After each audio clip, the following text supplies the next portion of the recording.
I just put up to the mall and you already know what I'm doing. You know what I'm doing. Shoot it beside me forever, you already know how we shooting. I just put up in the foreign, you already know how I'm room. What's good, YouTube, man? It's your boy, Saucy Boys, and I'm back on the video. If you're new, man, hit that sub button, drop a like. Today we're looking at the 10 abandoned cities you should never visit. We're close to that 1K and a monetization. So if you want to show love, please sub, share, watch the video fully through so I can get my watch minutes and the subs. That way that boy can start getting that money. Alright? So show love, and let's look at the 10 abandoned cities you should never visit. From Ford Car Company's abandoned city in Brazil to Chinese cities built for millions which house 0 people. Wow. Plymouth, Montserrat. Plymouth? Montserrat is a beautiful island in the Caribbean, but venture far enough into this island and you'll find the city of Plymouth. In the early 90s, 4,000 people lived here. But one day in 1995, everyone in it was told they had to leave immediately. This was because of a very large volcano near the city. You can't be somewhere where there's a volcano. Look how so close everyone it is. had to leave. The volcano had caused minor damage. Go bust down the block in and there's a volcano, and that's just not how it's working. Completely erupted. So that makes sense why you shouldn't even be there. Volcano covered Plymouth in 40 feet of ash. But I mean, some of the houses are still standing, so I mean, you could probably stay for a week or two. Not to go to this city. You could crash there for the night. You can take a boat tour and see the outskirts of this place. But a few people have snuck in and taken some amazing and daring photos. It's so sad this beautiful city had to be abandoned. But in hindsight, maybe it wasn't the best idea to build a city right by an active volcano. Yeah, no. Not too smart. Hashima Island, Japan. Hashima Island, Japan? This is an abandoned city located on an island. That one looks lit. In the 1970s, Japan was building their economy. One of the ways they did this was Bro, that thing was like fully blocked and barricaded in. Island. The island was a great place. It had all the amenities you could imagine in a normal city, so only everyone in it was a coal miner. 5,000 coal miners lived on this island east of Japanese mainland. But over the years, as Japan modernized, petrol began beating coal, and this caused coal plants to shut down, meaning the island was abandoned. One day in the 1970s, all of the coal miners left on boats. Because the island was owned by the coal company, they didn't give them much notice. Because of this, all of these structures are still on this island. Today, the Japanese government says you can't visit this island on your own, but rare guided tours of some portions of the island are done. But have no fear, Google have actually made a virtual tour of this abandoned island. This island Why wouldn't you just make that into an island to live on? That may sound crazy, but it has a pretty dark past before it was used as a coal mine. During World War II, it was used as a forced labor site. This is where prisoners of war would have to mine coal all day. Oh, okay. Ghost cities. But China. Still, I feel like they could fix it up and make it. This is not just one city. Cities, China? If you go to China, you'll find many mega cities. But they got These are built to house millions of people, but the population is a big fat zero. These ghost cities are made of fancy villas, high-rise apartments, lakes, parks, and roads. What? The only thing this is literally a is whole people. world. There's around 50 of these ghost cities in China, There's no but way. construction of these continues. But why is this? Well, it's because of China's economy. It's no secret that they're the fastest growing economy in the world, and they will soon kick the USA off the #1 spot. However, their economy is driven by debt. This means local governments try and stimulate their economies by building more and more.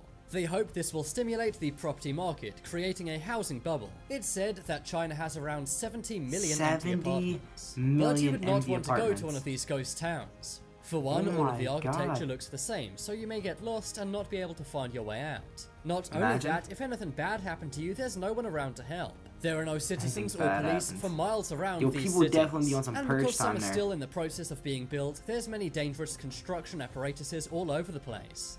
But still, I feel like they'll be dope to go. A little vlog. Might stop past my day. For much of the 19th century, let me know, bro. They're trying to get 100,000 likes now. Go there. Nothing going on. But 100,000 likes now. changed for the city in 1908. That's when a diamond was found in the area. This sparked a gigantic diamond mine. This created lots of jobs, money, and industry. Not long after, the city had movie theaters, schools, casinos, and even an ice factory. But the thing about diamonds is they're pretty rare. This meant that as the diamond supply went down, so did the population. Today, Kolmanskop has 0 diamonds. And it also has 0 people, as there's no jobs here. Most of the buildings have sand tall enough to cover your knees. Anyone can go here and explore, but that's if you don't mind the eeriness of this ghost town. All of the houses are filled up with sand. And the same is the case for the diamond mine, which is now nowhere to be seen. Like, just because there's no diamonds, there's nothing wrong with that place. When is a company too powerful? Is it when they control too much of the market? Is it when they're a monopoly? Or is it when they have their very own city? Well, that's exactly what Henry Ford, the founder of Ford, tried to do. In the 1930s, Ford decided to make a city in Brazil. They wanted a way to make cheap rubber, and they decided that they would use the natural resources from the Amazonian jungle. Because no one lived in the jungle except tribes, they had to build their own city, which they named Fordlandia. The goal was to make super cheap rubber in Brazil. They would then ship all of this over to the United States, where they would use it on their cars. But it turned out that Fordlandia was a famous example of blue sky thinking. Henry Ford had a poor understanding of the ecological challenges. It turns out it's not so simple to extract rubber from the Amazon jungle. Who would have thought it would be hard to set up a city in the world's most dangerous jungle? Well, Ford did not, and that's why this city was abandoned in 1934. Today you can see the abandoned factory and water tower. You can also find a few of the houses they built for the workers. But most of these have decayed and become destroyed over time. Like, you think you're gonna catch somebody in there, some crazy stuff happening. Today, California is known for sunny beaches but it's like and the world is so big, how during the late 1800s, the gold rush was going on, and Bodie, California was a city where the streets were almost paved with gold. Well, not exactly paved, but there was gold underneath it. That's why thousands of miners lived and worked in Bodie. At the city's height, there were 65 saloons. That's the equivalent to a city with 65 nightclubs today. But over the years, the gold rush went away as all of the gold was mined up. By 1942, the only thing that existed in Bodie was the post office. And later that year it closed down as well. Now many people visiting the Yosemite National Park explore Bodie, California. It's a pretty eerie gold rush town, and because it's been abandoned, it really looks like a cowboy's town. The buildings and relics of vehicles are original, and it seems like the perfect spot to film a spaghetti western. This man said it's spaghetti. Ukraine.